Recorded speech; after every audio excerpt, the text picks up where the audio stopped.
silence se faisant spontanément sur les rangs m'invite donc à prendre la parole. Monsieur le Président du Sénat, Monsieur le Ministre, Mesdames et Messieurs les parlementaires, Conway, Monsieur le Recteur, Monsieur l'Administrateur, chère Christine Néo-le-Duc, chers étudiants, Mesdames et Messieurs, chers amis. Par cette 12e édition de son cycle de conférences, la chaire Grands enjeux stratégiques contemporains de Paris 1 s'inscrit résolument à la fois dans la continuité et le renouvellement, avec 12 000 abonnés sur Internet, en moyenne 1100 auditeurs par conférence. Point n'est besoin de souligner un succès d'audience qui se reproduit désormais chaque année, au risque même d'une certaine affluence. Donc, prenez le temps tranquillement de vous asseoir, mais aussi sans faire trop de bruit. Merci. Pour cette leçon inaugurale, nous avons, Monsieur le Président, enregistré 1800 inscrits et je prie donc tous ceux que nous n'avons pu accueillir dans ce grand amphi Richelieu de nous excuser. Je salue tous ceux qui nous suivent à distance. La chaire dont l'assise pluridisciplinaire entend mettre en valeur l'offre de formation des différentes UFR de Paris 1, d'histoire, de sciences politiques, de droit, de géographie, d'économie dans les domaines des études de défense et de relations internationales est devenue une référence. Elle contribue au développement à notre université, au sein de notre université, du programme des Sorbonne War Studies.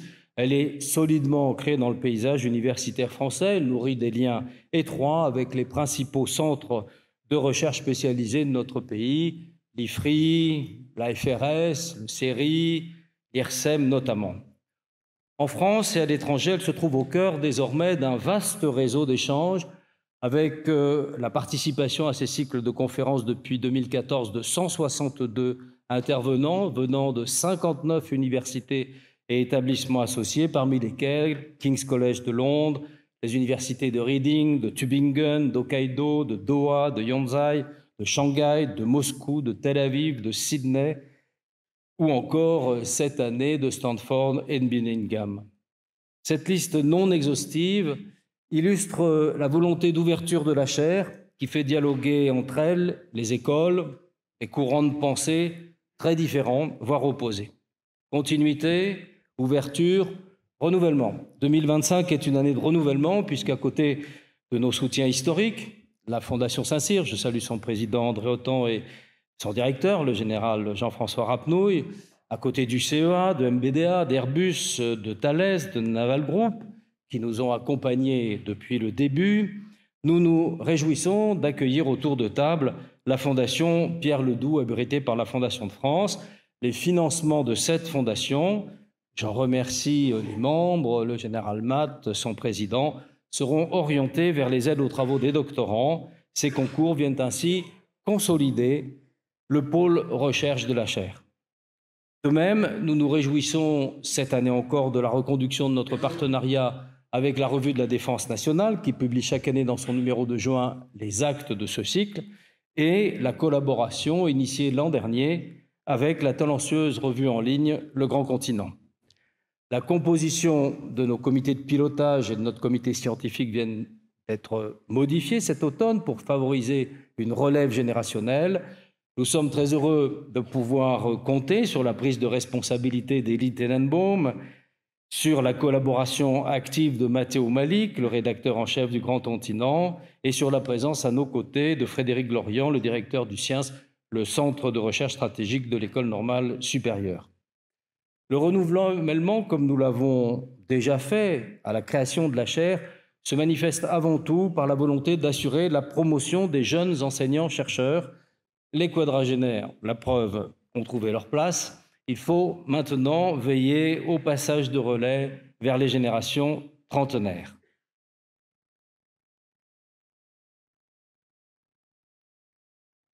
Lorsque, l'été dernier, nous avons choisi le thème des conférences de ce cycle, la question de l'avenir des alliances militaires s'est assez vite imposée. Il faut dire que le rôle, place des alliances militaires dans le monde constitue en soi une question de cours. Depuis la Ligue de Délos jusqu'à l'OTAN aujourd'hui, ce sujet est un passage obligé des réflexions sur la sécurité collective. Et justement, avec la guerre d'Ukraine, l'Alliance atlantique se trouvait mise au défi. Avec les tensions en Asie-Pacifique, le jeu d'alliance autour de Washington et de Pékin se raidissait, se tendait, se complexifiait. Et voilà qu'ensuite, les guerres de Gaza et du Liban obligeaient les Américains, en soutien à leurs alliés israéliens, à réaffirmer leur implication stratégique au Moyen-Orient. Le thème qui était déjà porteur à l'été devenait enfin, avec l'élection de Donald Trump, d'une brûlante actualité. Le discours révisionniste du nouveau président américain est en effet radical. Non seulement il révoque la politique d'engagement extérieur des États-Unis depuis la fin de la guerre froide, mais il remet en cause profondément les fondements mêmes de l'ordre international établi par eux depuis 1945. Ces prétentions sur le Groenland ou le Canada, je salue parmi nous un honorable parlementaire, bafouent les principes du droit international et les fondements du pacte de solidarité atlantique qui repose sur le respect de l'intégrité territoriale, sur le respect de la souveraineté des États parties, mais aussi sur des garanties de défense mutuelle. Tour à tour isolationniste, protectionniste, expansionniste, Donald Trump, qui n'est pas une contradiction près, affirme l'hégémonie de la puissance américaine, revendique la logique de la force, mais en même temps refuse toutes les obligations inhérentes au leadership. Il n'entend pas plus être contraint à la défense des démocraties qu'au règlement des défis mondiaux tels le changement climatique. Il se montre expansionniste, mais c'est seulement au détriment des alliés des États-Unis. En 2018, Donald Trump considérait déjà l'Alliance atlantique obsolète. Il laissait entendre que son article 5 n'avait pas de caractère automatique. Hier, ces propos jetaient le trouble au sein de l'organisation de l'Atlantique Nord. Aujourd'hui, il contribue à la saper. Avec la guerre d'Ukraine depuis 2022, l'OTAN, qui s'était une fois encore élargie à 32 membres avec l'entrée de la Finlande et de la Suède, s'est trouvée finalement confortée par les réactions convergentes des États-Unis et des Européens vis-à-vis de la Russie. De cette guerre se dégageait, de façon certes un peu sommaire, une vision de la société future des États. Je dis de la société des États parce que la société internationale déborde aujourd'hui les simples relations interétatiques. Eh bien, ces États se répartissaient finalement en trois groupes.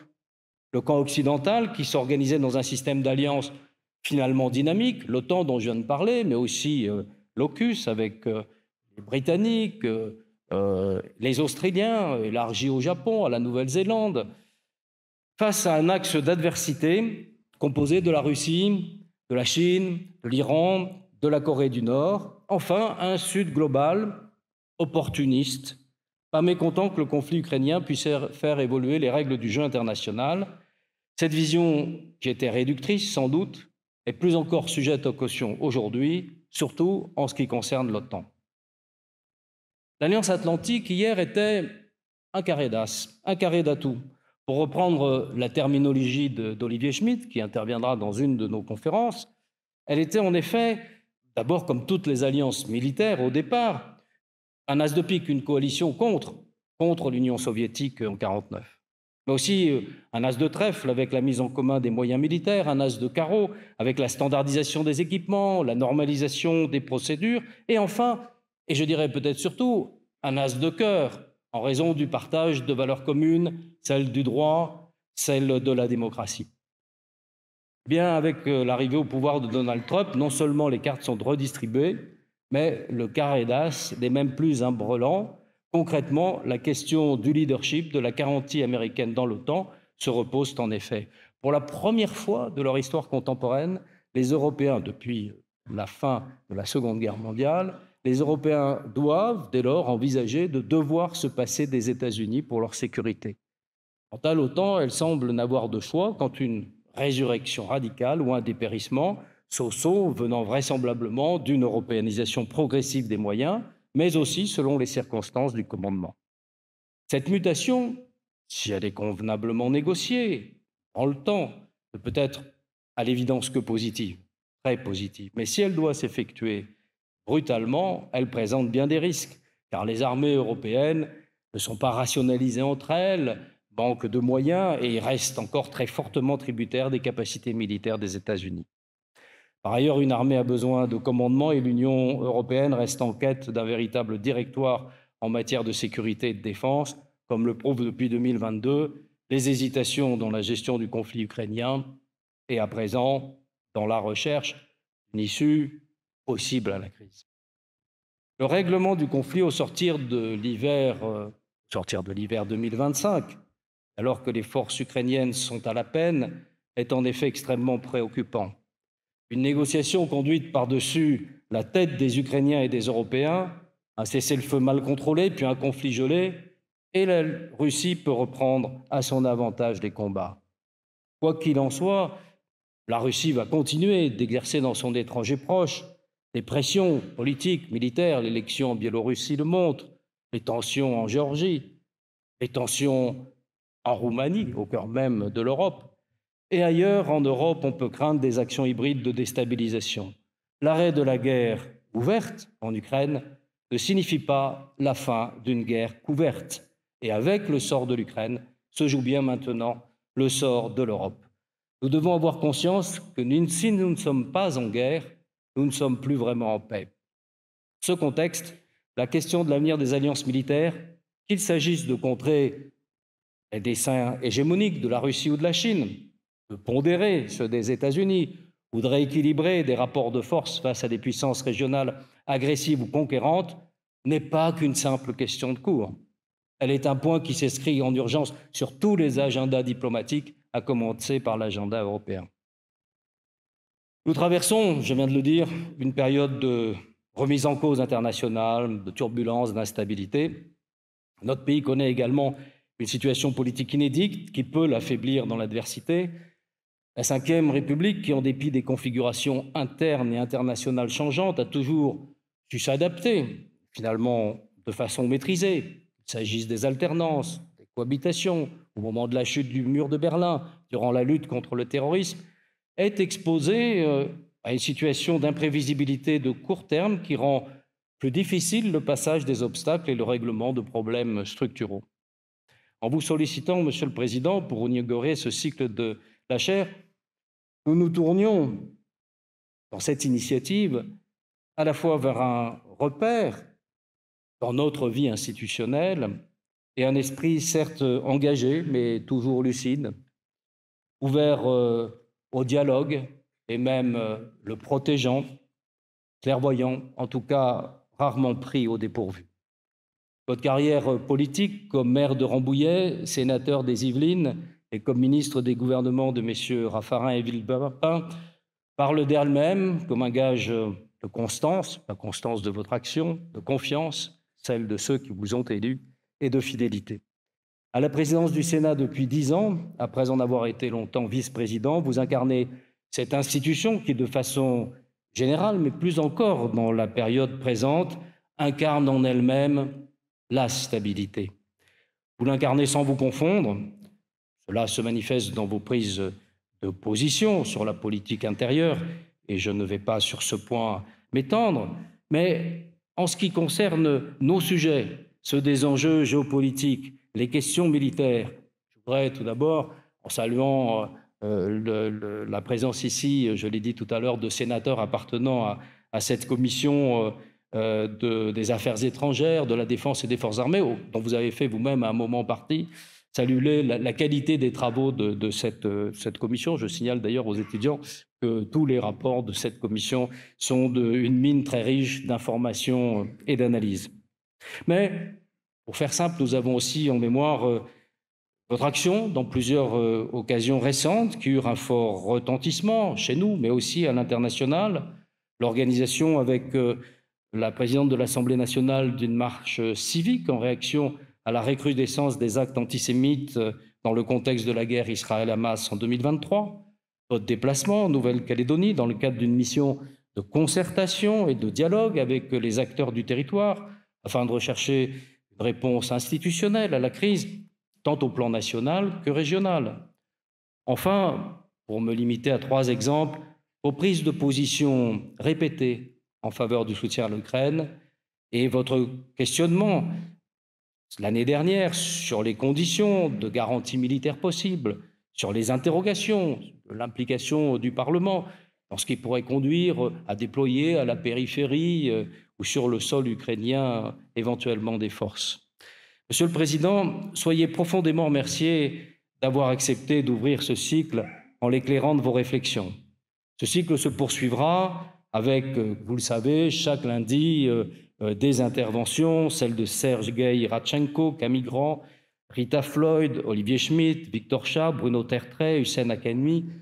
Je ne les ai pas cités dans l'ordre, mais nous avons un excellent site web dans lequel vous retrouverez tous les détails et je remercie son architecte et créateur Julien Garcin. Je voudrais aussi, en votre nom à tous, exprimer ma gratitude, votre gratitude à Armelle Seglek, la déléguée générale de la chaire, sur qui repose l'organisation des conférences et le bon fonctionnement de nos activités. Mesdames et messieurs, je vous remercie et je cède la place au président du Sénat, M. Gérard Larcher.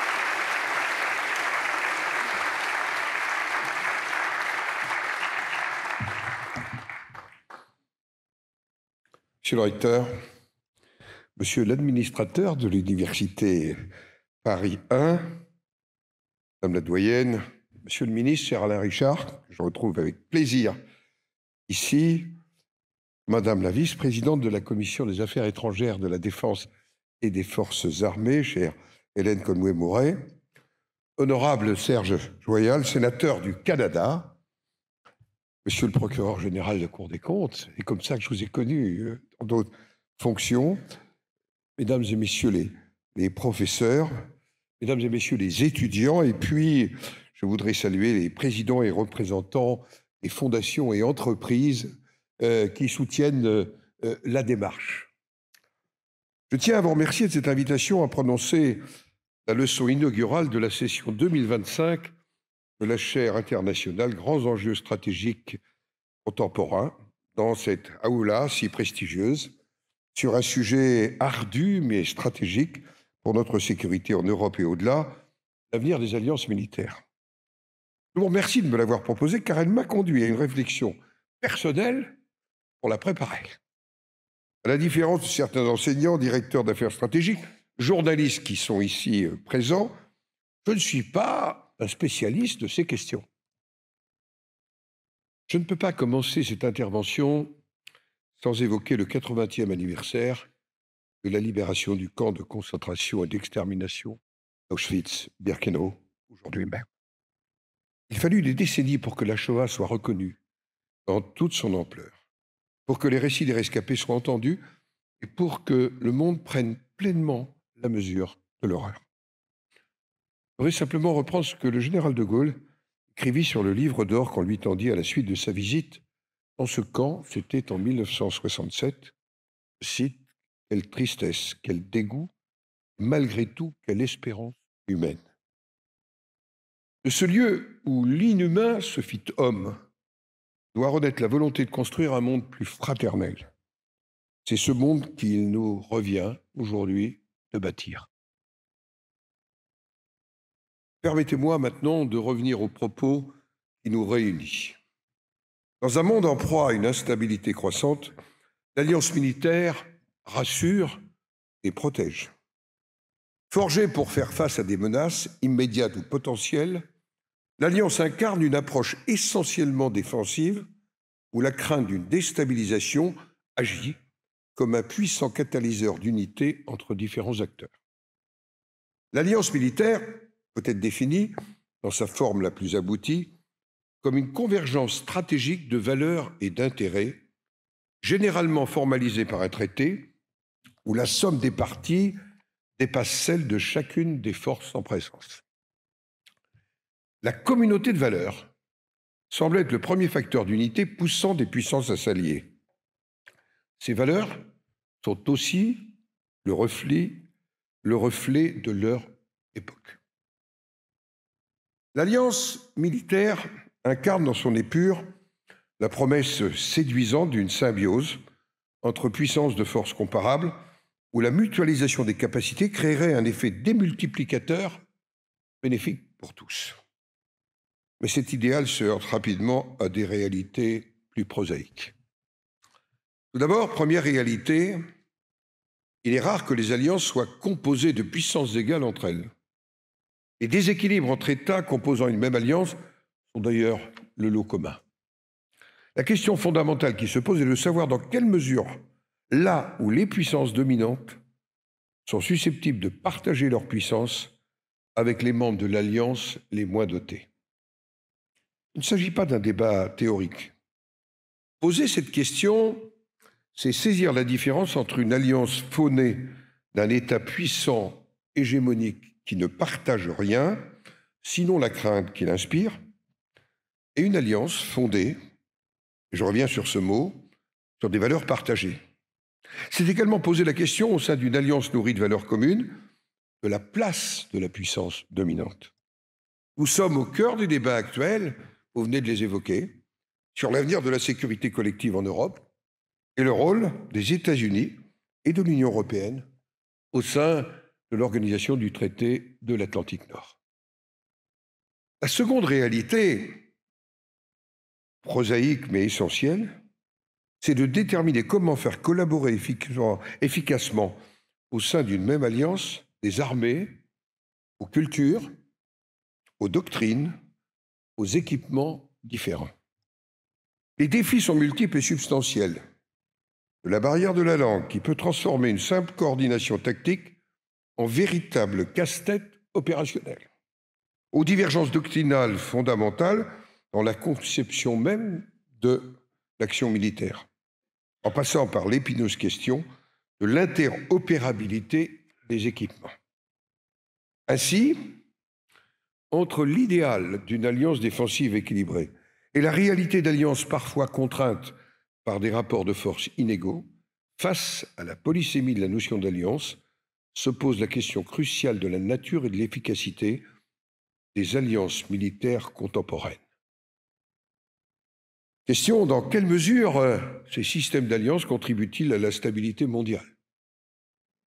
Autre question, quelles sont leurs motivations profondes, leurs mécanismes de fonctionnement?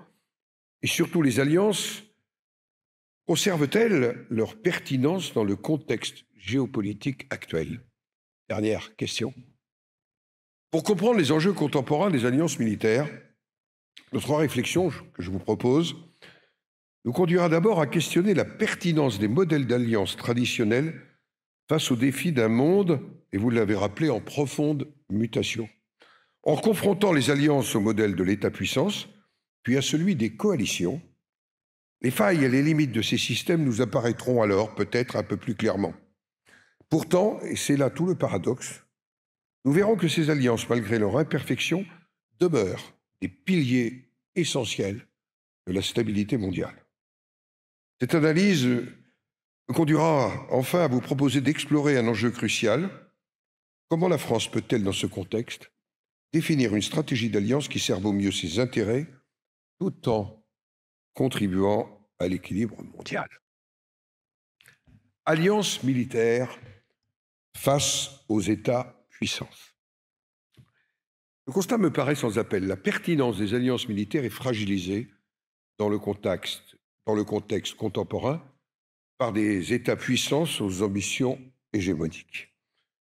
Plus agiles, qui exploitent les interstices des alliances, les provoquent sans les défier de front, se lancent même dans des entreprises de conquête aux marges des alliances. On en a un exemple. Les alliances militaires apparaissent trop souvent mal armées pour répondre aux ambitions impérialistes. De la Russie à la Chine, passant par l'Iran, les exemples d'expression de ces volontés hégémoniques font florès. Ces États-puissances nous-mêmes, parfois des partenariats entre eux, fondés sur des convergences d'intérêts qui décuplent leur capacité de nuisance. Le récent partenariat stratégique signé entre l'Iran et la Russie s'inscrit dans le cadre d'un rapprochement déjà amorcé par le partage des drones kamikazes Shahed de fabrication iranienne sur le théâtre d'opérations ukrainien. Il pourrait même comporter un pendant relatif au partage d'informations dans le domaine de l'énergie atomique.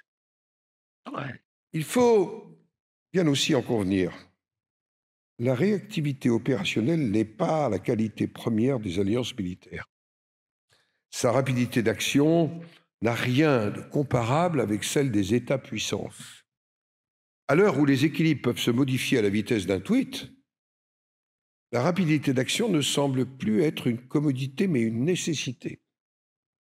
Nécessité de la rapidité d'action.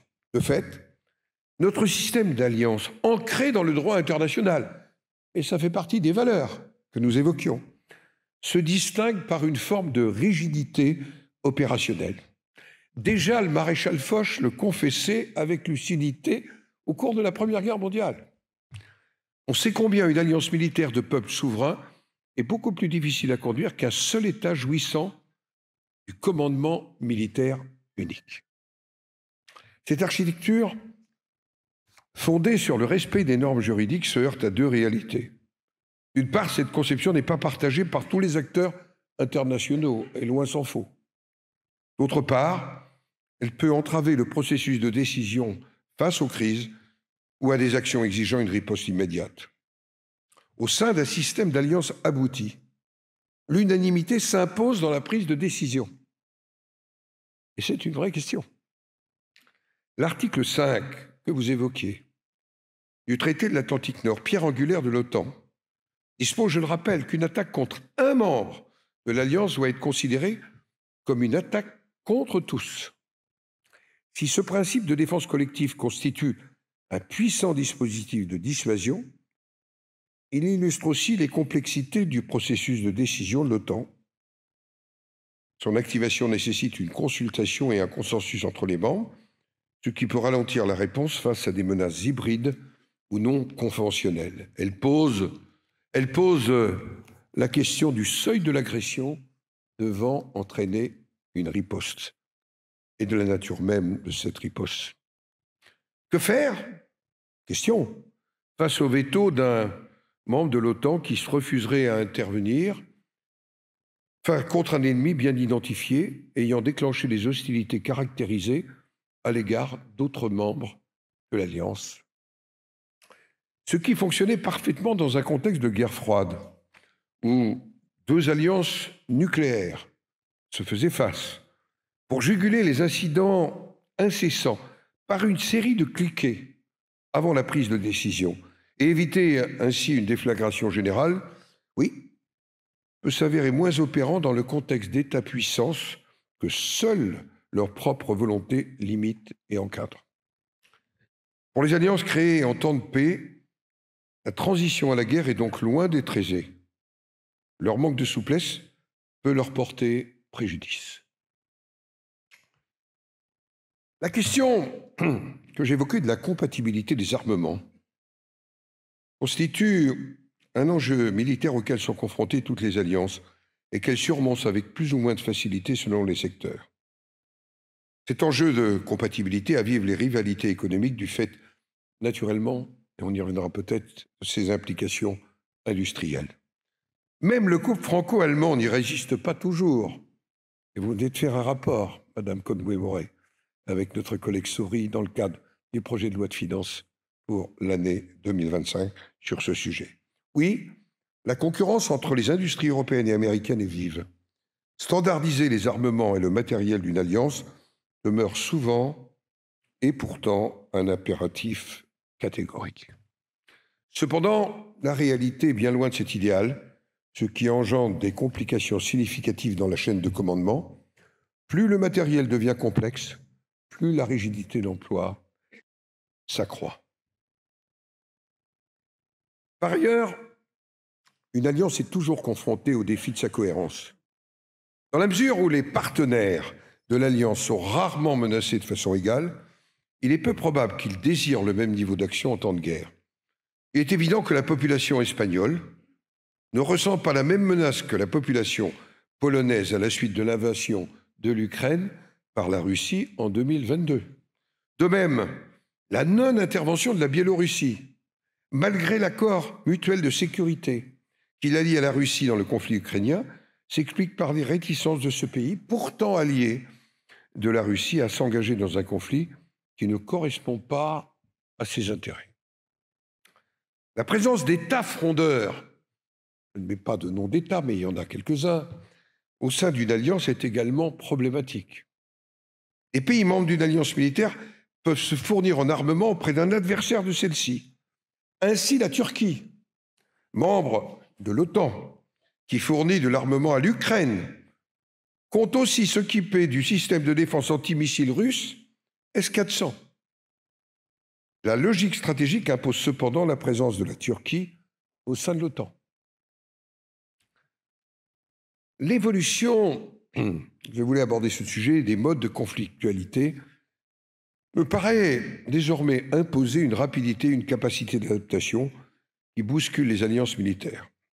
Certains évoquent les guerres, entre guillemets, invisibles, celle du cyberespace, où il n'est pas toujours possible d'identifier les acteurs à la manœuvre, et où le recours à des proxys est monnaie courante. Ces guerres souterraines menées à bas bruit ont un impact bien réel sur l'avenir de la paix et de nos démocraties. Je pense en particulier aux guerres de l'information et du renseignement. Les dernières élections européennes se sont ainsi tenues sous le feu des ingérences étrangères et de la désinformation opérée, notamment par des systèmes algorithmiques. Le véritable changement de paradigme, c'est celui de l'hypervitesse. Les informations s'échangent à une vitesse toujours croissante, dépassant d'ailleurs notre capacité de prise de décision collective au sein des alliances. Pour autant, il ne convient pas de céder à une quelconque forme de dictature de l'instantané qui empêcherait toute prise de recul et nuirait à la réflexion stratégique. L'OTAN a adopté en 2021 une politique globale de cyberdéfense. Cette dernière reconnaît que les activités cybernétiques malveillantes peuvent, dans certaines circonstances, être considérées comme une attaque armée susceptible de déclencher l'article 5 du traité de l'Atlantique Nord. Mais quelle est la réalité opérationnelle de cette évolution? C'est une vraie interrogation. Face à ces nouvelles menaces qui sont, elles, bien effectives, les alliances doivent poursuivre leur réflexion stratégique et surtout s'engager sans tarder dans un investissement massif dans ces domaines. Car si les États se penchent individuellement sur ces sujets, il n'en demeure pas moins que l'intelligence artificielle, la guerre hybride, les cyberattaques et les systèmes d'armes autonomes, on appelle parfois robots tueurs, ont constitué pendant longtemps et trop longtemps les impensés stratégiques dans les alliances traditionnelles qui accusent dans ce domaine un certain retard. Le modèle de l'État-puissance, par son autonomie et son agilité opérationnelle, met donc au défi les alliances militaires. Les alliances présentent, je l'ai dit, nombre de rigidités liées aux normes qui les régissent, dans un contexte international qui tend à s'affranchir des règles qui prévalaient, et notamment parmi ces règles, le caractère intangible des frontières. Elles avivent les concurrences industrielles entre ses membres, elles sont confrontées aux défis de leur cohérence et à de nouvelles formes de conflictualité auxquelles elles sont en général mal préparées. Si l'État-puissance met en lumière les fragilités des alliances, le recours de plus en plus fréquent au cours des dernières décennies à des coalitions ad hoc en montre aussi les limites opérationnelles dans bien des contextes. Alliances militaires et coalitions ad hoc. La difficulté d'actionner les alliances militaires a multiplié les recours à des coalitions ad hoc du fait de leur souplesse et de leur rapidité. Elles sont autant de substituts aux alliances militaires elles-mêmes, parfois elles sont leur prolongement. Ces coalitions ad hoc sont créées quand la guerre est imminente pour traiter d'un danger bien identifié, perçu comme une menace aiguë par les États participants. Par contraste avec le système d'alliance, le but de ces coalitions est souvent l'efficacité et la rapidité opérationnelle. Elles offrent un cadre plus souple de prise de décision et de fonctionnement. Chaque membre de la coalition pouvant y évoluer à sa guise en fournissant la contribution qui lui paraît la plus appropriée. Prenons un premier exemple. Lors de la première guerre du Golfe en 1991, la coalition permet, elle, davantage de souplesse. Une équipe de planification avec des représentants des États-Unis, du Royaume-Uni, de l'Égypte et de la France était au cœur de cet effort. Une structure de commandement spécifique mais coordonnée permit aussi aux troupes des pays arabes et musulmans de demeurer sous contrôle arabo-musulman pendant que les pays occidentaux maintenaient le contrôle des troupes occidentales. Les planificateurs prirent des mesures pour sauvegarder notamment les particularités culturelles. La coalition ad hoc permet d'élargir le champ des acteurs par rapport aux alliances militaires. 2003, campagne américaine en Irak. Faute d'être parvenu à convaincre les alliés de l'OTAN du bien fondé de leur guerre, oui, cela a conduit les États-Unis à créer une coalition la plus nombreuse possible. L'objectif était de substituer une légitimité politique quantitative à la légitimité juridique qu'aurait pu offrir alors un mandat de l'OTAN, mais surtout un mandat de l'ONU. Ainsi, en 2003, 49 pays ont affiché leur soutien, bien que seulement la moitié d'entre eux aient participé concrètement aux opérations. Plus récemment encore, la coalition contre Daesh en Syrie offre un exemple frappant de convergence ponctuelle d'intérêts. Cette coalition à vocation purement opérationnelle a réussi à rassembler des puissances pourtant antagonistes, telles l'Arabie saoudite et la Turquie, transcendant des divergences criantes. Elle illustre également la possibilité d'associer, c'est une réflexion, des forces non étatiques, comme en témoigne la participation des Kurdes via les forces démocratiques syriennes. C'est aussi un élément de réflexion. Ainsi, c'est l'intérêt immédiat des États, autant que la nécessité d'intervenir, qui me paraît guider la formation des coalitions.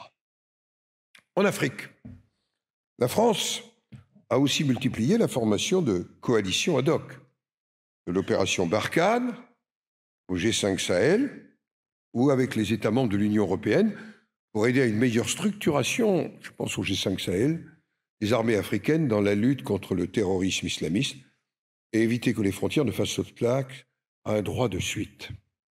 Les succès ne furent pas au rendez-vous à moyen terme, notamment parce qu'une coalition ad hoc qui ne se mue pas en alliance n'est pas appelée à durer. Les coalitions ad hoc tirent généralement leur raison, oui, leur raison d'être, d'une durée de vie limitée. Mais il me semble qu'il serait vain d'opposer de façon systématique alliances et coalitions ad hoc. Car dans la réalité, la coalition ad hoc est aussi un moyen d'élargir une alliance, comme l'a constaté, on l'a vu dans le cas de l'Irak et de la Syrie. La combinaison de la souplesse des coalitions avec l'armature des alliances traditionnelles se présente parfois comme une option. Réfléchissons à 2011, les frappes aériennes en Libye. Elles sont menées principalement par les États-Unis, la France, le Royaume-Uni. Elles illustrent la complexité des opérations militaires internationales, bien que s'appuyant sur les moyens de l'OTAN et coordonnées via l'état-major à Naples. Ces frappes ont été réalisées dans le cadre d'une coalition ad hoc élargie, incluant des partenaires extérieurs à l'Alliance. Le Qatar ou la Suède, qui ne faisait pas à l'époque partie de l'Alliance. Il apparaît donc que la frontière entre coalition et alliance ad hoc est assez poreuse, laissant place à des structures hybrides plus agiles, moins contraignantes, donc moins susceptibles de durer également.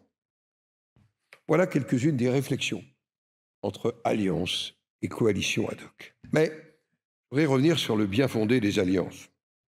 De fait, si les alliances militaires sont parfois déficientes face aux défis de sécurité collective, entre l'affirmation État-puissance aux ambitions hégémoniques et le recours de plus en plus fréquent à des alliances ad hoc, elles conservent de solides atouts s'agissant de la stabilité à long terme et de la dissuasion stratégique. Leur persistance dans le paysage géopolitique contemporain me paraît témoigner de leur utilité continue, bien que sous des formes partiellement renouvelées. Je crois que l'attractivité des alliances militaires ne se dément pas. Elles offrent une garantie de stabilité incomparable, notamment pour les États les plus vulnérables ou les plus menacés. En intégrant une alliance, ces derniers s'offrent une forme, entre guillemets, d'assurance vie. Faut-il rappeler l'appétence des pays issus de l'ex-Europe de l'Est à rejoindre l'OTAN, comme les pays balkans occidentaux aujourd'hui, et aujourd'hui Ukraine ou Moldavie? Faut-il rappeler l'abandon par la Finlande et la Suède de leur statut de neutralité, pourtant vertu cardinale pendant des décennies face à la menace russe contemporaine? L'alliance militaire reste donc dans un horizon souvent envié. Par ailleurs, le manque de flexibilité des alliances militaires réelles et attestées n'est pas une donnée intangible. Les alliances les plus efficaces sont celles qui parviennent à un équilibre entre considérations idéologiques et intérêts pragmatiques. Cette approche permet une prise de décision plus adaptée aux réalités du terrain et du moment. Permettez-moi de me replonger dans l'histoire du XXe siècle, et notamment de l'alliance entre l'Union soviétique communiste et les États-Unis capitalistes pendant la Seconde Guerre mondiale. Intérêt à ce que vous relisiez Thomas Mann, Appel aux Allemands, qui a été réédité l'été dernier et qui est un moment passionnant. Ce sont ces appels mensuels aux Allemands. Il lançait sur les ondes, lui, qui avait été chassé par Hitler dès 1933. Et comment des puissances idéologiquement opposées ont su transcender leurs différences pour poursuivre l'intérêt commun de vaincre le nazisme. Et là, je vais emprunter à Churchill, quand il défend en 1941, compris devant la Chambre des communes, l'engagement de son pays aux côtés de l'URSS de Staline. Il dit « Si Hitler avait envahi l'enfer, je chercherais à construire une alliance avec le diable. » À méditer. Oui, comment décliner l'éthique de responsabilité et l'éthique de conviction en termes d'alliance militaire? La capacité à dépasser des clivages antérieurs et des antagonismes idéologiques peut être précisément le gage d'une stabilité et d'une efficience renouvelée. On constate enfin que les régions du monde dépourvues d'alliances militaires sont la proie de tensions particulièrement aiguës. Si l'alliance est un facteur fort de stabilité sans la garantir absolument, les interstices, les espaces sans alliance, les marges sont généralement en proie à de vives tensions. En Europe, la Moldavie se trouve dans une situation délicate, véritable état tampon entre l'OTAN et la Russie. Le conflit en Ukraine agit comme un catalyseur des tensions géopolitiques, exacerbant les luttes d'influence entre Moscou et l'Occident sur le territoire moldave. Bien que le conflit avec la Transnistrie reste gelé depuis 1992, la Moldavie subit une pression russe multiforme qui s'intensifie à mesure qu'elle se rapproche de l'Union européenne et de l'OTAN, illustrant sa vulnérabilité face aux jeux de puissance régionaux. Les alliances militaires demeurent donc comme un point d'ancrage et de stabilité dans un monde en pleine mutation, même si elles ne suffisent plus à elles seules, depuis la fin de la guerre froide, à structurer et tenir l'architecture de sécurité collective. Quelle posture stratégique pour la France, dans un monde où le recours aux alliances militaires est nécessaire à la stabilité et aux intérêts de notre pays, mais non suffisante? La France, c'est l'une de ses spécificités, se doit de conjuguer la préservation de son autonomie stratégique avec l'appartenance à un système d'alliance, ce pour peser sur la scène internationale. Dans ce contexte, il est essentiel d'examiner quelle posture stratégique la France peut adopter pour maximiser ses intérêts, sa sécurité, son influence, tout en contribuant à la stabilité mondiale à travers un système d'alliance renouvelé. Face à l'invasion de l'Ukraine par la Russie, l'OTAN semble avoir retrouvé pleinement sa raison d'être. Fini l'état de mort cérébrale, peut-être un peu vite dénoncé. Cela se traduit par une augmentation substantielle de la présence militaire de l'OTAN sur son flanc Est, avec une montée en puissance des présences avancées renforcées. C'est ce que nous accomplissons, la France, comme nation cadre, au sein de l'opération Aigle en Roumanie. C'est ce que le Royaume-Uni, et nous y participons, fait en Estonie comme nation cadre. Alors, vous l'avez beaucoup évoqué, si l'accession au pouvoir de Donald Trump accélérera peut-être les négociations de cessez-le-feu, il faudra évidemment assurer la sécurité de l'Ukraine. La France et l'Union européenne devront y prendre toute leur part, et un accord ne peut pas se faire sur le dos de l'Union européenne. Cela pose la question du rôle de notre pays au sein de l'OTAN. Le retour de la France dans le commandement intégré de l'OTAN en 2009, après, on l'a tous vécu, nous, comme parlementaires, tout ça, après la décision du général de Gaulle de la quitter, c'était en 1966, lui a permis d'influencer les opérations et les stratégies de l'Alliance, notamment via le commandement allié de transformation. Je pense à 2 rapports, et le dernier étant de Hubert Védrine, sur ce sujet. La France doit être exigeante, tant au sein de l'OTAN que dans le développement de l'Europe de la défense. J'y viens.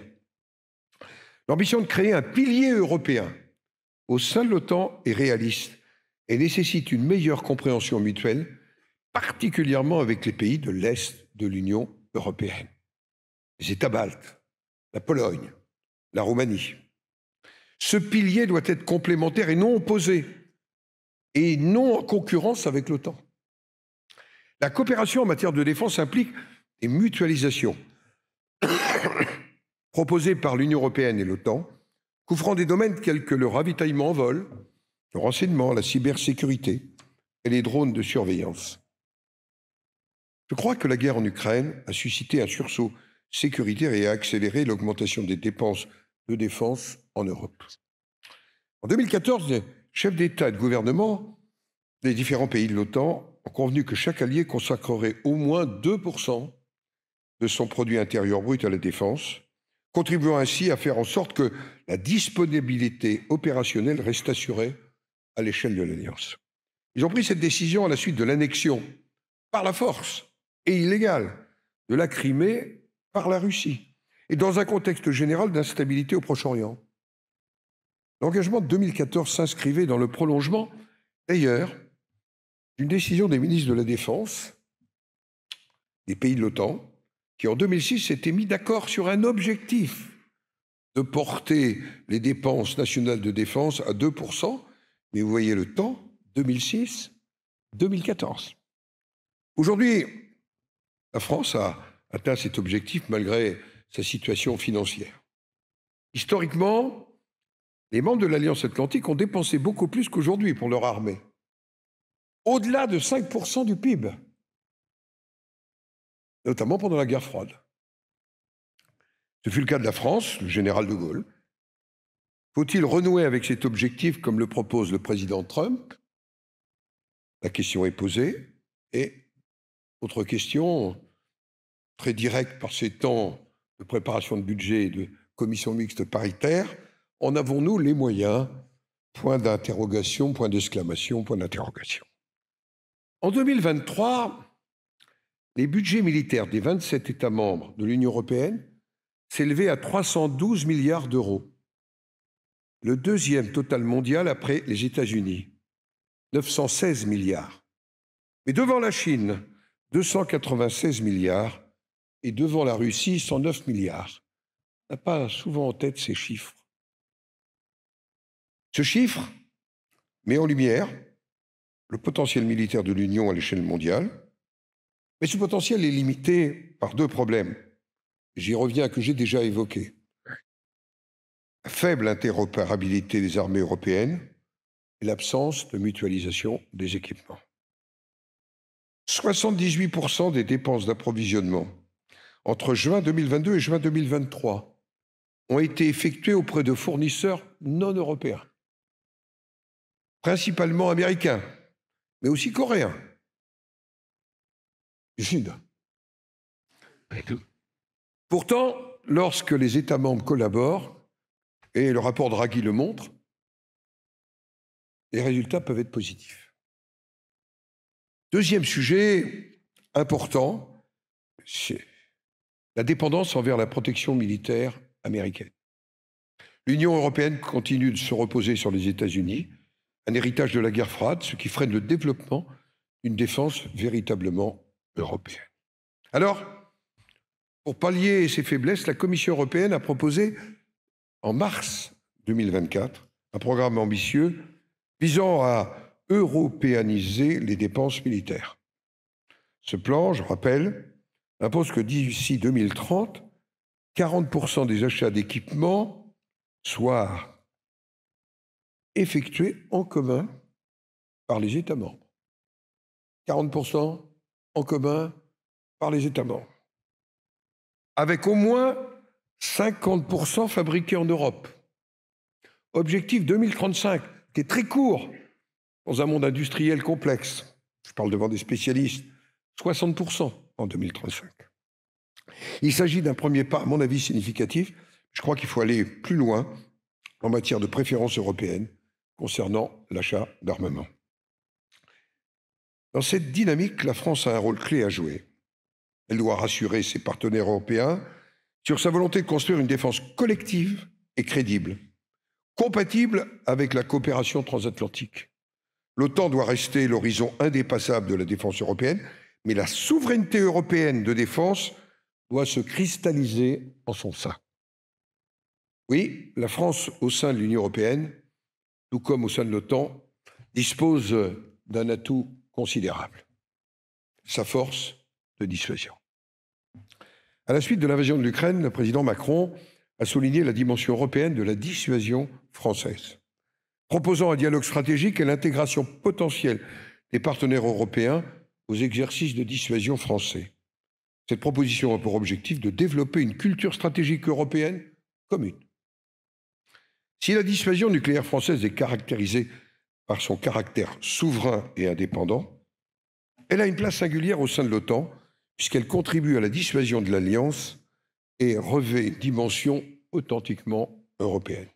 Ainsi, l'existence de la dissuasion nucléaire française apporte une contribution forte et essentielle à la sécurité de l'Europe.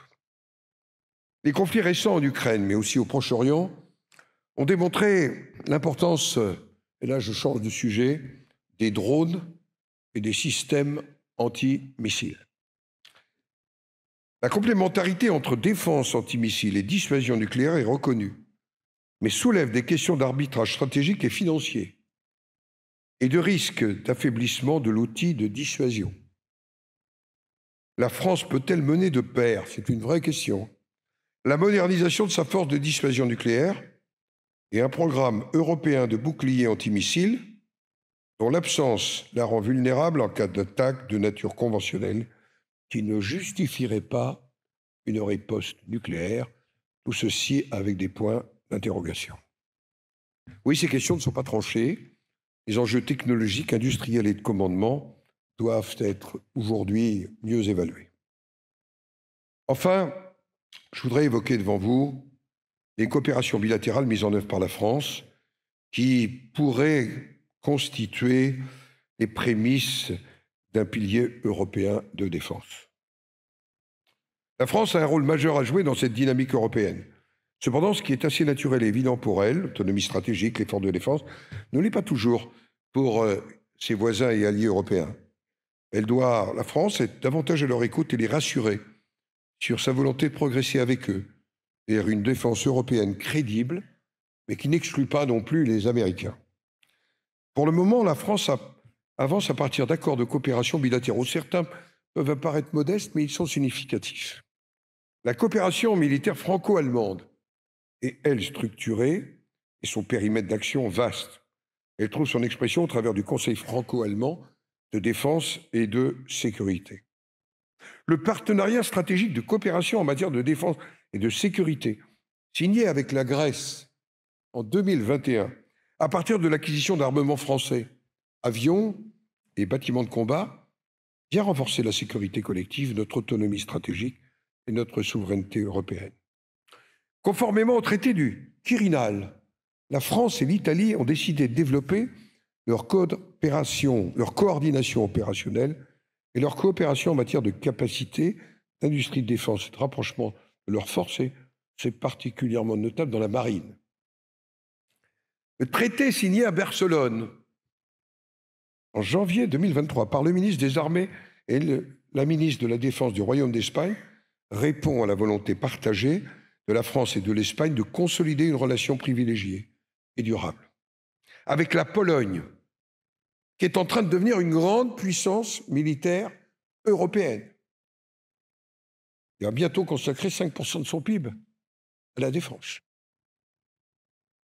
Oui, avec la Pologne, un traité bilatéral a été signé, le traité de Nancy. Il doit être conclu rapidement et il comprend un très important volet défense.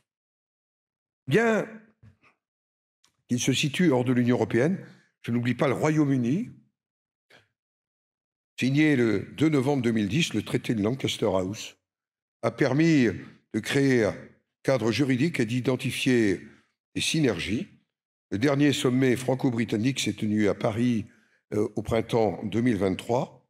Elle a donné lieu à la création d'une force interarmée expéditionnaire conjointe. Donc concret. Cette force binationale pouvant aller jusqu'à 10 000 hommes est mobilisable à très court préavis et peut mener des opérations de haute intensité. N'oublions pas que le Royaume-Uni est aussi une puissance militaire nucléaire, même si sa dépendance avec les États-Unis est une réalité. Pour autant, l'agenda stratégique de la France, puissance dotée, ne peut se limiter à une projection au sein de l'OTAN et de l'Union européenne.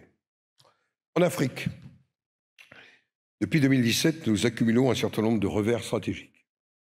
Après les victoires sur le terrain militaire ayant permis de faire reculer des groupes terroristes islamistes, ne l'oublions pas. Bamako serait aujourd'hui aux mains des terroristes et probablement devenu un califat sans l'intervention française de 2013. Je tiens à rendre hommage à nos militaires, ils n'ont en rien démérité. Quelles sont les raisons? On peut les analyser, de ces revers stratégiques. Il n'y a pas de cause univoque, et la politique suivie par la France n'est pas la seule cause. L'incapacité actuelle des états-majors africains à constituer une authentique alliance militaire contre le terrorisme devrait faire partie de l'équation. Sans doute l'objectif de l'alliance militaire en l'absence de culture de commandement intégrée, d'interopérabilité entre les forces des États africains, oui, cet objectif était sans doute utopique dans un laps de temps très court. J'ai pu le mesurer moi-même sur le terrain en rendant visite à ce qui était l'amorce du G5 Sahel. Mais peut-être que la raison principale de ces revers est politique. Nous n'avons pas su définir un horizon temporel suffisamment bref pour nos interventions militaires. C'est, à mon avis, une réflexion que nous devons avoir. Le continuum de sécurité-développement a connu trop de déboires. Nos moyens militaires statiques et conventionnels étaient sans doute parfois peu adaptés à des groupes terroristes très mobiles et à une forme de guérilla. Surtout, notre positionnement politique s'est avéré parfois erratique. Notre posture des principes sur les droits et la repentance, eh oui, au mépris parfois de nos intérêts. Et parfois, nous avons lâché certains alliés que tout pourtant nous conduisait à soutenir. Nos intérêts, une coopération confiante et multiforme, des conditions d'exercice du pouvoir conformes à nos vœux, notamment sur la diffusion et le respect de la démocratie. Je pense au président Mohamed Bazoum, toujours otage de la junte militaire. La réciprocité est un jeu à double sens. Je crois que la France doit aussi trouver sa place et son intérêt. Et nos révisions stratégiques en Afrique s'effectuent dans de mauvaises conditions, sous la contrainte et souvent dans l'hostilité. Certes, on a un habillage narratif, l'insistance mise sur les formations, la création d'académies militaires et une justification a posteriori d'évolutions que nous ne maîtrisons pas. Le paradoxe veut que la France soit la puissance qui connaisse le plus fort reflux de son influence en Afrique, y compris sécuritaire, alors que la Chine, la Russie et les États-Unis posent partout des jalons. Et ces pays le font selon des modalités de présence traditionnelles qui sont contestées lorsqu'il s'agit de la France. Formulons un vœu pour l'avenir en matière d'alliance militaire. Il faut savoir partir pour peut-être mieux revenir. il s'agit d'un pari. Enfin, je voudrais vous dire un mot de l'Indo-Pacifique, qui se présente aujourd'hui comme un laboratoire stratégique des alliances au sein duquel la France doit occuper toute sa place. C'est pourquoi penser les alliances militaires futures nous oblige à anticiper leurs répercussions dans le reste du monde en Indo-Pacifique, enjeu majeur au XXIe siècle. La France dispose, je le rappelle, du deuxième domaine maritime mondial. Et en tant que deuxième exportateur d'armes du monde, elle se doit de jouer pleinement son statut de puissance militaire dotée dans cette région. Au sein de cette zone, les puissances européennes, telles que la France, s'engagent dans une multitude de missions militaires bilatérales et multilatérales qui ouvrent la voie à une coopération à long terme dans le domaine de la sécurité, notamment en pénétrant de nouveaux marchés de défense par la vente d'équipements militaires au Japon, à la Corée du Sud, à l'Inde et à l'Asie du Sud-Est. La présence française en Asie du Sud-Est, épicentre de la rivalité que vous évoquiez, sino-américaine, est cruciale pour aider à contrebalancer l'expansion chinoise. Je pense à la Nouvelle-Calédonie, vous l'évoquiez tout à l'heure, mais aussi pour modérer les tensions entre les deux superpuissances.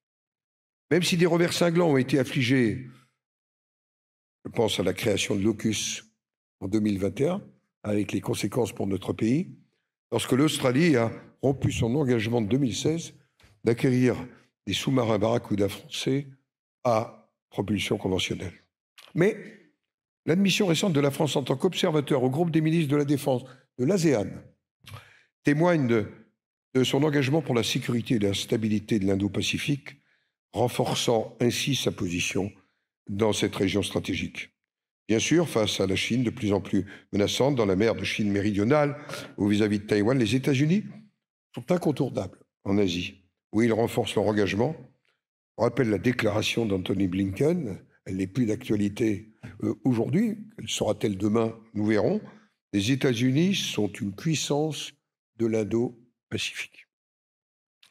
Certains universitaires plaident même pour la conversion du Quad, donc États-Unis, Inde, Japon, Australie, groupe de coopération aujourd'hui militaire et diplomatique informelle, en alliance militaire formelle.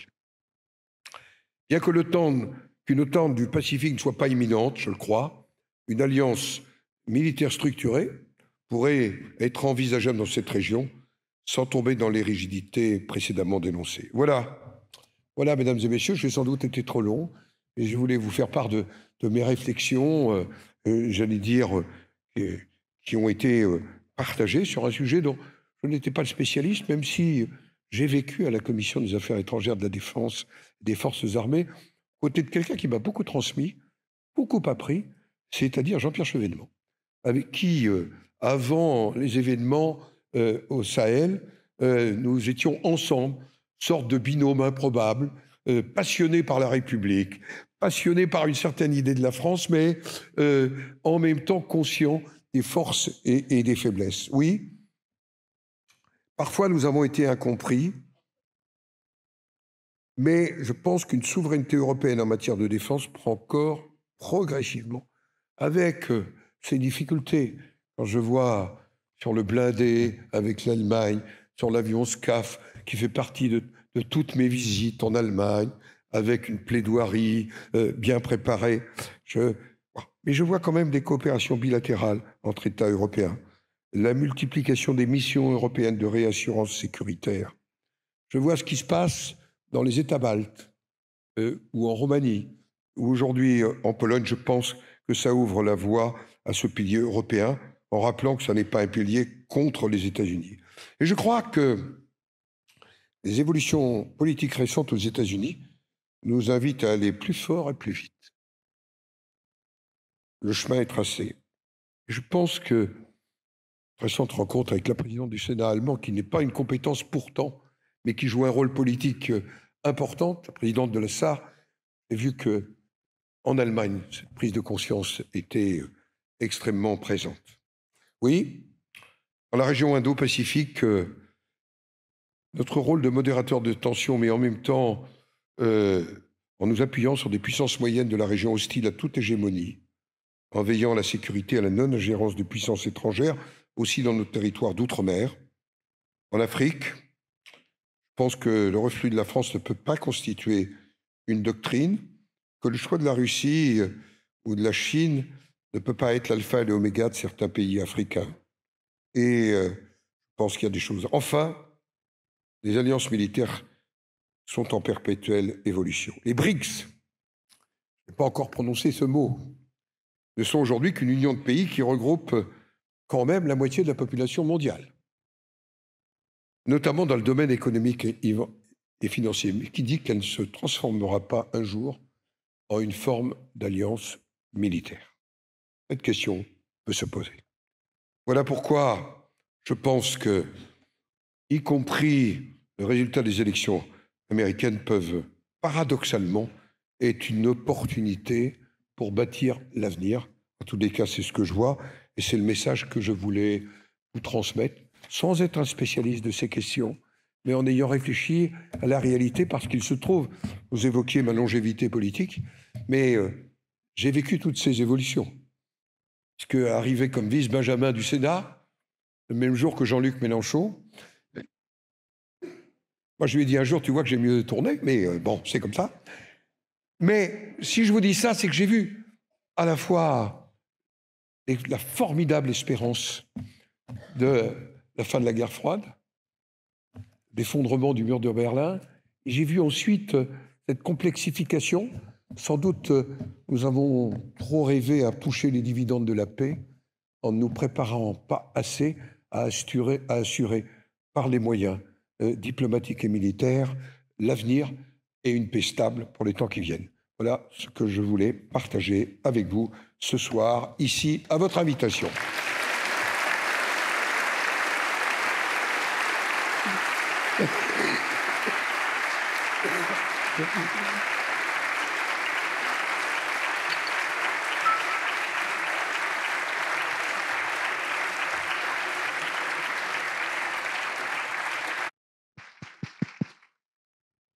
Merci, Monsieur le Président. Merci d'avoir accepté de répondre ça. Et d'abord, comme toujours, merci d'avoir ouvert ce cycle de conférences. J'ai dit tout à l'heure que vous étiez un homme de dialogue et même un homme soucieux de protéger le débat. Là, vous l'avez nourri densément. Forcément, dans une université, on serait tenté de dire magistralement. Merci de toute cette réflexion pour ouvrir notre cycle, et merci de rester parmi nous pour ces questions. Alors, je vais passer la parole à la salle en commençant d'abord par les étudiants. Oui, vous avez une question?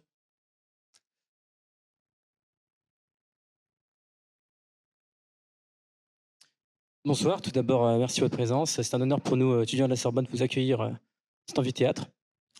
Donc, moi, je suis Vincent Campos, étudiant en histoire à la Sorbonne. Donc, finalement, vous avez dépeint un monde finalement qui est une crise du multilatéralisme et dans lequel l'avenir des alliances militaires peut s'adapter. Et donc, vous avez une situation très particulière finalement, qui est que les anciennes organisations, l'ONU, l'OTAN, sont du XXe siècle. Aujourd'hui, en fait, nous rentrons simplement dans le XXIe siècle où les BRICS s'imposent, voilà, les réalités démographiques, les crises politiques, institutionnelles qui se manifestent. C'est très dur pour nous de gérer cette adaptation finalement. Et donc, vous avez décrit très correctement le besoin de s'adapter à la rapidité et l'efficacité dans la décision, notamment militaire. Et donc, le problème en Europe, finalement, c'est ça, c'est avec l'unanimité. On a des divergences d'intérêts, évidemment. Et donc, c'est vraiment trouver ce point voilà, d'ancrage commun et comment le faire accoucher, on va dire. Voilà. Et donc, ma question est celle-ci.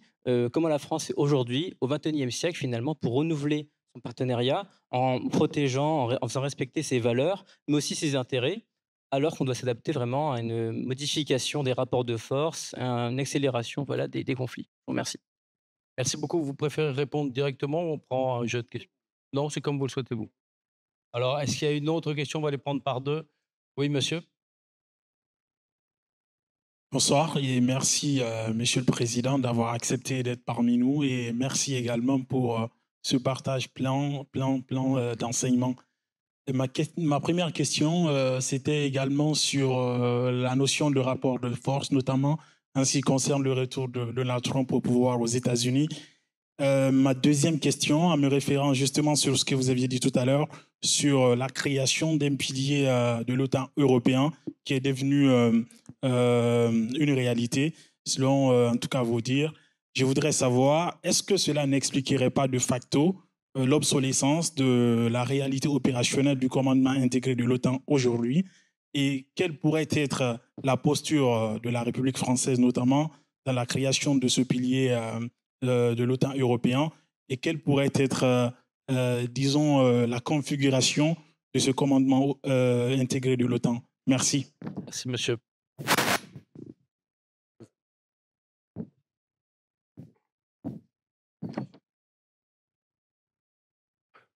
Qui nous ont conduits à créer le traité de l'Atlantique Nord. Et j'ai évoqué dans quelles conditions ces valeurs. Elles étaient d'abord nées dans la guerre, historiquement.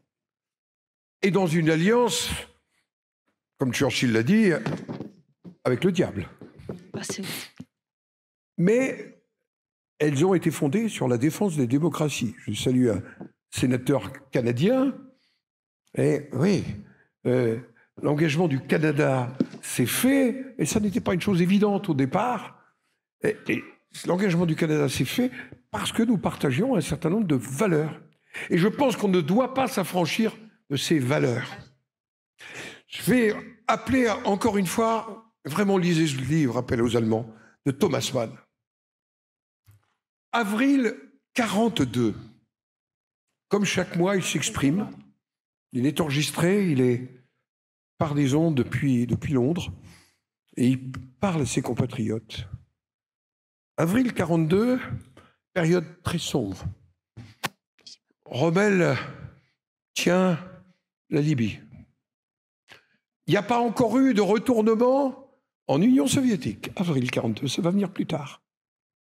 En même temps, on commence à bombarder de manière massive les populations civiles allemandes. Avril 42, c'est le grand bombardement de Kiel, avec des dizaines de victimes civiles. Et tout le monde, j'allais dire, de part et d'autre, j'allais dire, à la démocratie assez loin.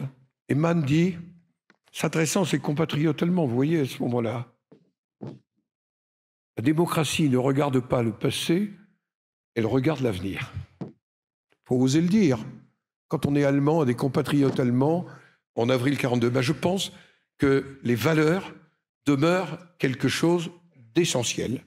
Et je pense que c'est autour de ça qu'il nous faut demain, sans doute revisiter les alliances, sans doute les revoir, mais ne pas abdiquer ce que représentent, me semble-t-il, les valeurs de ces démocraties, du respect des droits fondamentaux, de ce qui nous a conduit, notamment nous, en Europe et en France, autour de la Déclaration des droits de l'homme, qui est en préambule de notre Constitution. Je crois que c'est autour de ça, et que, pour faire face aux États-puissances, n'adoptons pas la réduction de nos valeurs. En tous les cas, c'est ma vision. Alors, rapport de force, pilier de défense. Moi, je pense que... Comment vous dire les choses ? Les rapports de force, c'est inhérent à l'intérieur des alliances et à l'extérieur des alliances. Il y a des rapports de force à l'intérieur de l'alliance. Mais il y a l'unité de l'alliance et la solidarité. On peut avoir des rapports de force aussi avec les États-Unis demain. Si les États-Unis nous créent des conditions. Mais pardonnez-moi, c'est une vieille démocratie, quand même, les États-Unis. Et ne cédons pas la pulsion de 4 années pour mettre par terre. Je crois qu'on a un chemin, on a un dialogue à conduire avec les États-Unis, mais on le conduira plus fort si on a un pilier européen de défense. Et je dois dire que je comprends. Moi, j'étais dans les États baltes et j'ai été rendre visite aux Britanniques et d'ailleurs à nos forces, puisque nous avons là-bas en ce moment, outre des avions sporadiquement, mais on a des Griffons qui sont présents. Je dois vous dire que les Polonais n'imaginaient l'alliance qu'avec les Américains, mais on le comprend. Et nous avons besoin, il ne s'agit pas d'exclure, on le comprend. Mais si nous avons un pilier européen de défense, je crois que nous pèserons plus fort, et nous pèserons plus fort, pas contre les États-Unis, mais pour rendre incontournable la solidité de notre alliance qui est née après la Deuxième Guerre mondiale. Quant au commandement, je ne suis pas un spécialiste, il y a des généraux devant moi, Moi, je ne suis qu'un modeste capitaine de réserve, et encore dans la cavalerie, vous voyez, c'est quelque chose d'un peu particulier. Oui, à cheval. Eh oui, je suis un ancien de la garde républicaine de Paris, alors vous voyez ce que ça peut donner. Mais, vous savez, la place qu'a repris la France dans le commandement était une place importante, je le dis. C'est une place importante, et on le voit aujourd'hui, mais on a besoin, j'allais dire, d'un commandement qui soit diversifié. Et je crois que c'est utile. Voilà. Alors, je prends d'autres questions. Je vous en prie. Je tiens à vous remercier pour commencer pour cette opportunité. Ma question se tourne après maintenant la nouvelle administration américaine avec Donald Trump. On a vu que le ton international dans les négociations, comme par exemple avec l'Amérique latine depuis un jour et la Colombie, il est monté. Et ma question se pose, est-ce que la France, ou plus largement l'Europe, va-t-elle suivre cette montée de ton, ou elle va plutôt rester fidèle à ses valeurs de multilatéralisme au risque d'être sous-entendue ou pas entendue? Merci. Je prends une deuxième question.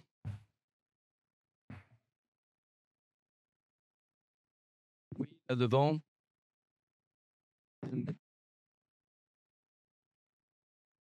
Alors moi, ma question, c'était, elle peut paraître un peu innocente, c'était savoir, c'était un peu pas gênant pour la France de dépendre militairement des États-Unis, comme c'est un grand pays en réalité, qui a une longue histoire, comparé aux États-Unis, un peu moins quand même, on va pas se le cacher. Et la deuxième question, c'était aussi de savoir, en réalité, pourquoi dans la longue tradition gaulliste, on avait quitté l'OTAN justement pour s'affranchir des Américains. Et pourquoi en 2011, avec Nicolas Sarkozy, c'est arrivé nécessaire, quoi. Voilà. Merci. Alors, vous posez une question et on en prend trois. Oui. Bonjour, Monsieur le Président du Sénat. Donc, en tant que garant de la continuité institutionnelle au Sénat, comment évaluez-vous l'évolution de la relation transatlantique, notamment dans le contexte d'une possible alternance politique aux États-Unis en 2025? Bon, elle a eu lieu déjà. Elle a eu lieu. Alors je commence peut-être par là, parce que ça rejoint d'autres questions. Moi, je crois que nous devons souhaiter le maintien d'une relation transatlantique fondée sur le partenariat, le respect mutuel, c'est important, une approche coopérative. Je pense que la première urgence, c'est de convaincre la nouvelle administration américaine que d'interrompre brutalement l'aide militaire à l'Ukraine aura des conséquences, et que négocier un cessez-le-feu à tout prix aura des répercussions sur l'avenir de la sécurité collective, bien sûr européenne, mais bien au-delà. Et donc, je pense que, après ce qu'on a dit, je vous avoue ici que je n'aurais pas voté Trump. Voilà. Je l'ai dit. Donc, je n'aurais pas voté Trump. Sur le multilatéralisme, il y a longtemps qu'il est en état, lui, par contre, d'aplasie médulaire. Regardez, l'Organisation mondiale du commerce, ce que c'est devenu. Regardez même l'ONU. Entre l'ONU d'il y a 20 ans et aujourd'hui, y compris dans le Proche-Orient, y compris en Afrique, y compris dans le monde, on a vraiment un sujet de multilatéralisme vivant. Il nous reste le Fonds monétaire international. Et je dis heureusement. Pourtant, j'étais avec ce gain de ceux parfois qui s'est interrogé. Vous voyez, je vous avoue tout ce soir. Je n'ai pas voté Trump et j'étais seguiniste. Bon. Eh bien, heureusement qu'on a une monnaie commune en Europe aujourd'hui. Donc, je pense que le problème que nous avons, c'est de relancer le multilatéralisme, qui est totalement... Parce que l'absence du multilatéralisme, ça expose non pas uniquement nous, mais souvent les pays les plus faibles, une partie des pays émergents et leurs habitants. Parce qu'il n'y a plus de règles. Il n'y a plus de règles minimales que pouvait porter, y compris une organisation mondiale du commerce. Troisième sujet, est-ce que dépendre des USA nous gêne. Je voudrais rappeler d'abord que si le général de Gaulle quitte le commandement intégré de l'OTAN, c'est parce qu'il veut, j'allais dire, doter notre pays, j'allais dire, des moyens de sa dissuasion. Et ça ne m'a posé aucun problème, comme parlementaire. Ensuite, moi j'ai appartenu à la famille gaulliste depuis, quand j'avais votre âge, j'étais étudiant et engagé. Mais ça, parce que le temps était venu, à mon avis, où nous devions. Et donc la décision de Nicolas Sarkozy, confirmée ensuite par François Hollande, est une décision qui s'inscrivait totalement dans la logique. Ce n'est pas une logique de dépendance. Mais nous avons gardé notre autonomie en matière de dissuasion. Nous avons gardé notre autonomie. Ce que n'ont pas là, nos amis du Royaume-Uni. Et c'est, à mon avis, extrêmement important. Mais le mettre à la disposition de l'Europe aujourd'hui ne me pose pas de problème. Parce qu'il y a un changement de paradigme. Voilà. Alors, je vais repasser la parole. Alors, les étudiants sont souvent, Monsieur le Président, ils se mettent souvent en retrait dans la salle et souvent très haut. Donc, je ne vois pas toutes les mains se lever, mais s'il y en a, il y en a. Eh bien, vous Voilà. ne pouviez pas être plus loin. Eh ben, je vous passe la parole. Bonsoir, Monsieur le Président. Merci pour votre intervention de ce soir. L'autonomie stratégique européenne nécessite une base industrielle de défense solide. Comment analysez-vous les tensions actuelles entre États européens, notamment illustrées par les programmes SCAF dont vous parliez tout à l'heure, ou Léopard, et comment dépasser ces rivalités industrielles dans un contexte où certains pays, je pense notamment à l'Allemagne, maintiennent une forte dépendance vis-à-vis des États-Unis? Merci beaucoup. Alors, je prends une autre question. Alors, et là, dans le corridor, vous avez un micro? Et le mien?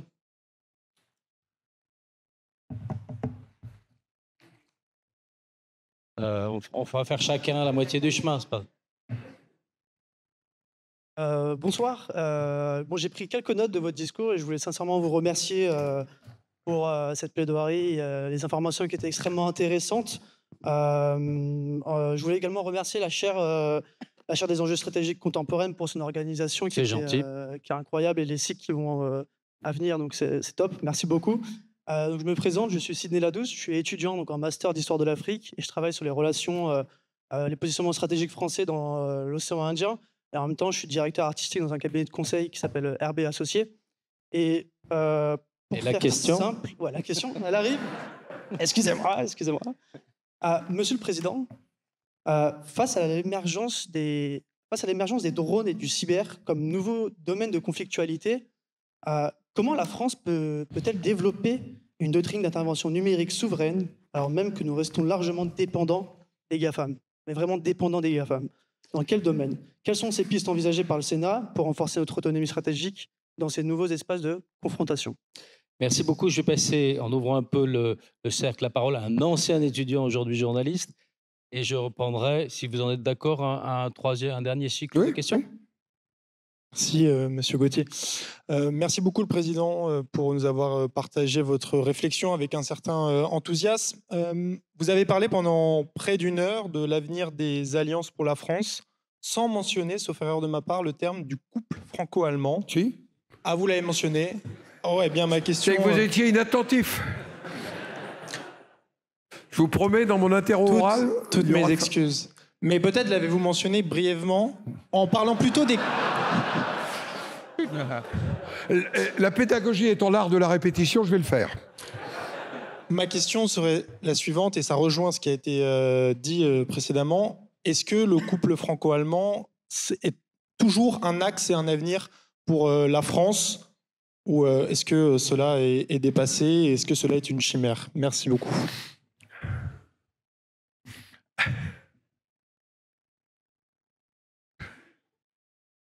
Oui, il reste une question. Je Oui, derrière vous. Vous laissez répondre. Non, vous pouvez prendre les trois. Ah oui, très bien. Merci, Monsieur Larcher, pour cette conférence. Voilà.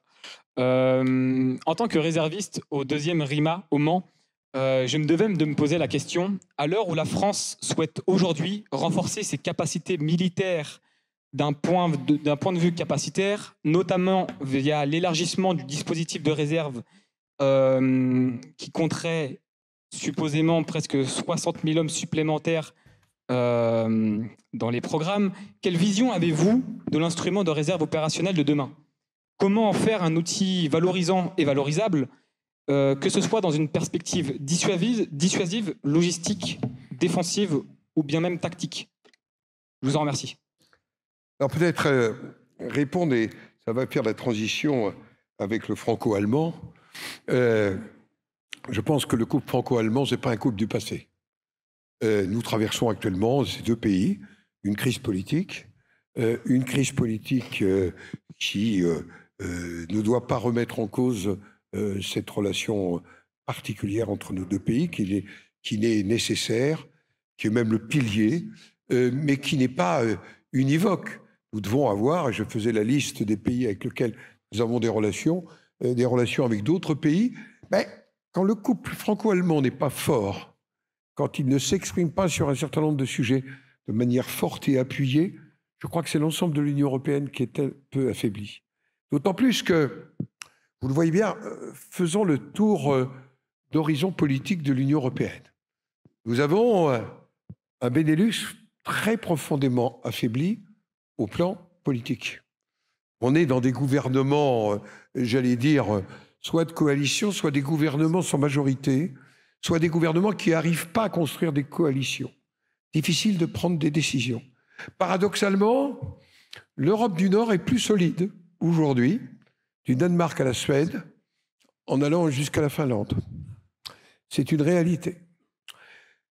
La partie latine est interrogative parfois, quid de l'avenir, comment se passent les choses en Italie. L'Espagne traverse une période politique pleine d'incertitudes. Et donc, on a besoin de ce couple franco-allemand, me semble-t-il, de manière extrêmement forte. Et donc, quand des choses ne vont pas, c'est là où, pardonnez-moi, le rôle de la diplomatie parlementaire est de garder des liens. Et ça me fait la transition sur nos difficultés.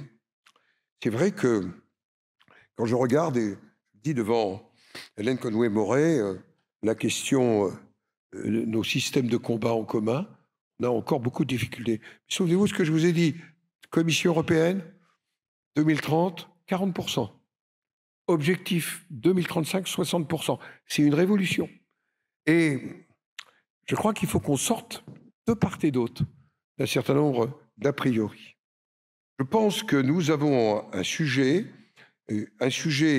important qui, lisez le rapport du projet de loi de finances 2025, signé Hugues Saury et Hélène Conway-Mouret.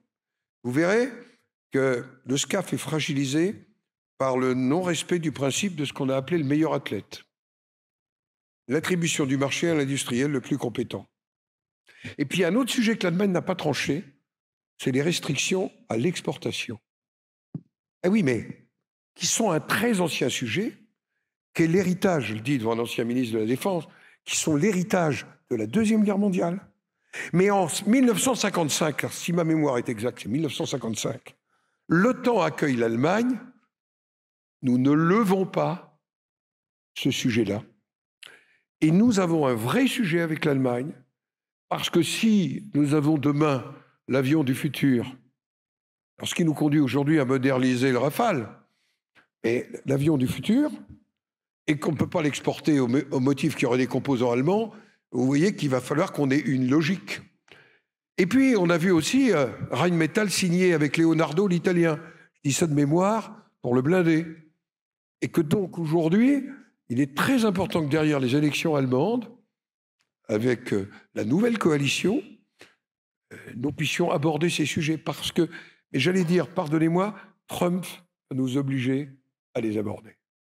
Et c'est là où les vieux principes de La Rochefoucauld, il n'est nulle difficulté qu'un homme ou une femme d'esprit ne puisse transformer en succès. Eh bien, soyons un peu La Rochefoucauld dans ces périodes de difficulté. Troisième des points sur la réserve. Sur la réserve, vous savez que la loi de programmation militaire a prévu des moyens pour la réserve et qu'ils sont dotés. Donc, ça veut dire aujourd'hui, je mets à part la gendarmerie. 39 000 réservistes très efficaces. nous serions bien embêtés sur nos territoires. Je ne parle même pas des Jeux Olympiques, je parle de chaque fin de semaine, si les 39 000 réservistes de la gendarmerie n'étaient pas présents. Nous sommes aujourd'hui à autour de 40 000 réservistes. L'objectif, c'est de passer à 100 000. C'est-à-dire que nous soyons un réserviste pour 2 d'actifs. Mais des réservistes qui soient réellement, j'allais dire, prêts, entraînés et dotés. Parce que regardez les tableaux statistiques des armées du monde, vous ne vous laissez pas impressionner. Il faut regarder ce qui est actif, ce qui est disponible, ce qui est projetable. Et donc, je pense qu'on a les moyens d'avoir. Par contre, se pose une question qui a fait l'objet des débats récents. Qu'est-ce qu'on fait du service national universel qui ne parvient pas à décoller? Qu'est-ce qu'on fait de la journée de préparation à la défense pour en faire autre chose, un espèce de rattrapage collectif, et pour poser la question, et de l'esprit de défense et de la disponibilité et de l'engagement. Je crois que sur ces sujets, ce sont des sujets d'actualité. Enfin, sur la cyber, je crois que la question est venue là-haut, voilà. La loi de programmation prévoit 3 axes de renforcement de la cyber. Et là, je reprends une note. On a 4 milliards de besoins programmés. Il faut qu'on appuie l'Agence nationale de sécurité des systèmes d'information, l'ANSSI. Je peux vous dire parce que les institutions comme la nôtre sont extrêmement attaquées. Et que donc nous utilisons l'ANSSI, ça fait partie depuis 2 ans d'une des préoccupations majeures que nous avons. Ça fait partie de ces formes nouvelles de guerre qui ne sont pas toujours en aspect militaire, mais qui sont une réalité. Et puis, il y a une organisation militaire. On l'a su fait expliquer parce que, honnêtement, c'était un sujet que je ne maîtrisais pas. Chaque branche de l'armée a aujourd'hui des unités de cyberdéfense aux ordres d'un ComCyber, une unité d'un commandement unique. Je crois qu'on est en train de prendre en compte cette réalité, mais pardonnez-moi, comme il s'agit de désinformation, de perturbation de systèmes de communication, d'interception de messages et de systèmes divers, nous sommes toujours confrontés à nos valeurs. Est-ce qu'on peut faire tout et n'importe quoi? Alors, il ne faut pas être naïf, mais il y a certaines méthodes que nous ne pouvons pas, me semble-t-il, utiliser, sauf absolue nécessité. 2 dernières questions. Oui, allez, 2 dernières. 2 dernières, mais vraiment les dernières. Évidemment, c'est à ce moment-là que... Parce que moi, je suis sur mes réserves, là. Toutes les mains se lèvent à ce moment-là. Écoutez, vous n'aurez peut-être pas les mêmes réponses, mais vous pourrez poser les mêmes questions. Donc, mademoiselle...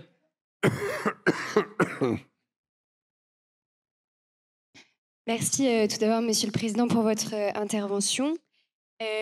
Vous parliez tout à l'heure des nouveaux enjeux que nous présente le contexte international actuel. Et vous évoquiez la loi de programmation militaire pour la réserve. Pensez-vous que cette loi de programmation nous permette aujourd'hui de répondre aux nouveaux enjeux? Et sinon, comment pensez-vous que la France puisse renforcer ses efforts alors même que notre pays connaît une période que certains qualifient d'austérité économique? Merci.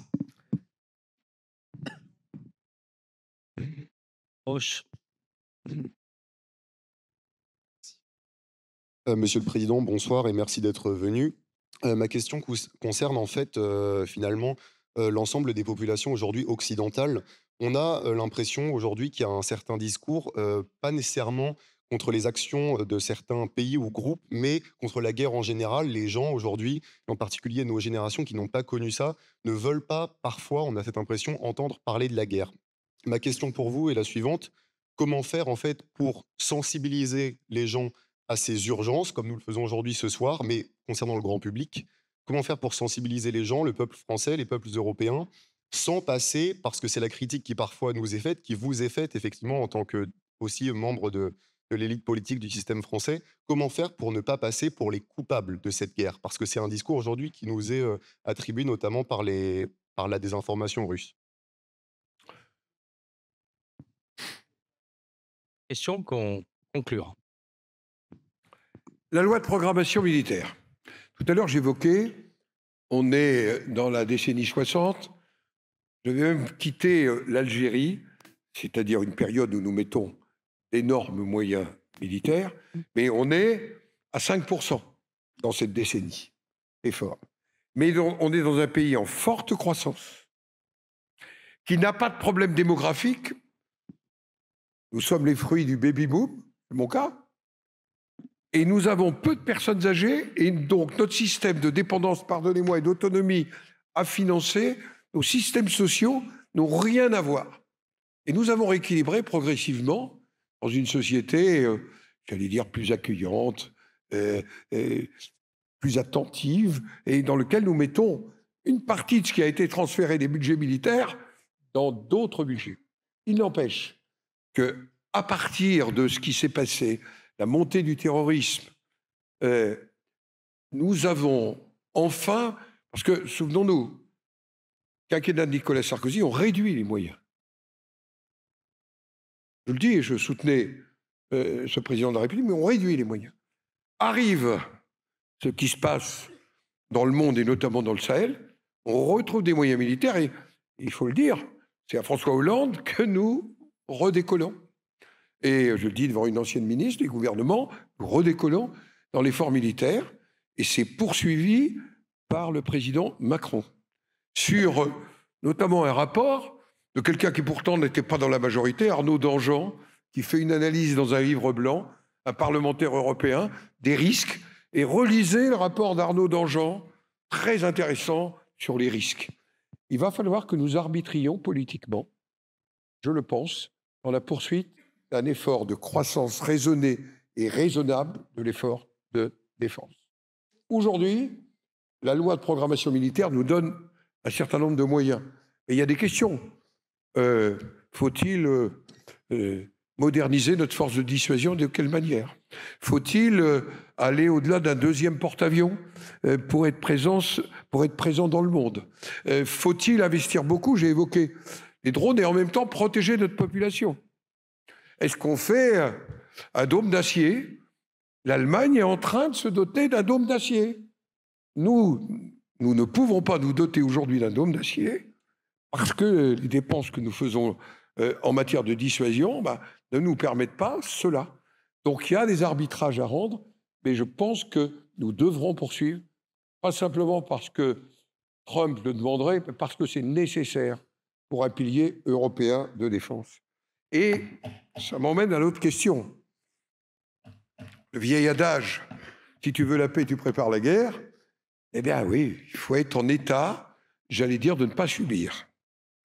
Et pour ne pas subir, il faut être en état pour, j'allais dire, la paix, elle s'impose. Elle ne s'invite pas. Et je pense que les démocraties ont la capacité de, quelque part, imposer la paix. Non pas dans le mépris des autres, non pas dans la négation des autres, parce qu'il y a aussi des choses à dire et à faire, mais je pense que la paix nécessite vraiment ces alliances, cet effort de défense, doublé, personne ne l'a abordé, d'une diplomatie que je souhaiterais, j'allais dire, qu'on n'affaiblisse pas plus qu'elle n'a été affaiblie. Je crois que le métier de diplomate, c'est un vrai métier. C'est pas quelqu'un comme ça qui s'invente diplomate. Nous l'avons vécu, je l'ai vécu très directement dans beaucoup de lieux. Permettez-moi de rappeler, on a aussi des motifs d'espérance, ils sont tout petits au Proche-Orient. Et le fait que le Liban ait retrouvé un président, le fait qu'il y ait un Premier ministre, le fait qu'il y ait des facteurs d'équilibre, peut-être, je suis très prudent, mais je dois dire que c'est aussi le fruit d'une certaine diplomatie depuis des années de notre pays, aux côtés, j'allais dire, d'États qui avaient besoin qu'on les soutienne, qui étaient en état de faiblesse. Nous avons besoin aussi de diplomates qui soient réellement engagés. Et donc, je plaiderai, il nous faut des généraux, des diplomates, et il nous faut des réservistes. Voilà. Voilà ce que je veux dire. Merci à tous. Merci, Monsieur le Président.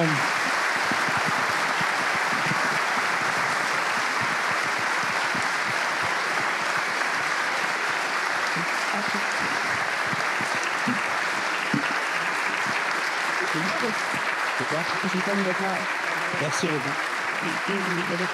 Merci pour cette conférence, pour avoir accepté l'élargissement du propos à des questions, pour ce mot de conclusion qui invite à la réflexion. Je vous donne rendez-vous donc à lundi prochain, à la même heure. Je vous remercie.